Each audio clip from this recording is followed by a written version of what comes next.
Sir. Hindi ko lang alam kung natanong na to sa'yo, ah. Would you say nabudol ka? Sir, without batting an eyelash, yes, nabudol ako. Oo, kasi Without batting, I attorney, mean, ano, maraming sir, mga kababayan, ha? marami pang nagtatanong eh na why Sige, is go ahead. Attorney Glenn Chong doing this?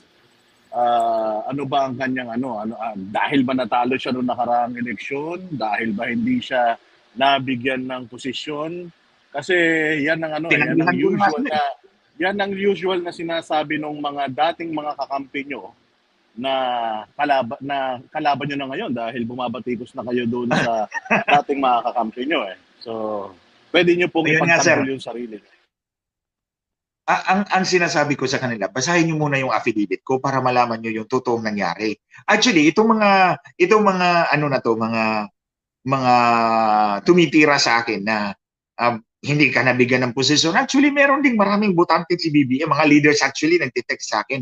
Meron nga isang leader dyan, sabi niya, si BBM ang binoto namin. Pero we are aghast at what they did to you. Yun ang sinabi niya. We are aghast at what they did to you. So we are going to support you dito sa laban kay Smartmatic. We will be there on September 21. So you see, hindi naman po lahat ng Marcos supporter na galit sa akin dyan mo makikita yung discerning Filipino. Yung discerning, yung mga nag-iisip na ito lang, sir, ha? Kung nagawa ni Marcos at ni Lisa, ni Bongbong at ni Lisa na gawin to sa akin, kilalang kilala nila. Who dined with them for 6 years, worked with them, knows a lot about them. Nagawa pa nila akong traidorin. Stab me in the back. Kasi hiningi yung ulo ko ni Smartmatic. Parang si Smartmatic, si Salome. Sumayaw si Salome kay Herod. Si Herod, ito si Lisa Marcos. Si Herod, si Lisa Marcos. Si Smartmatic, Salome. Yes, Smartmatic, Salome. Sumayaw doon.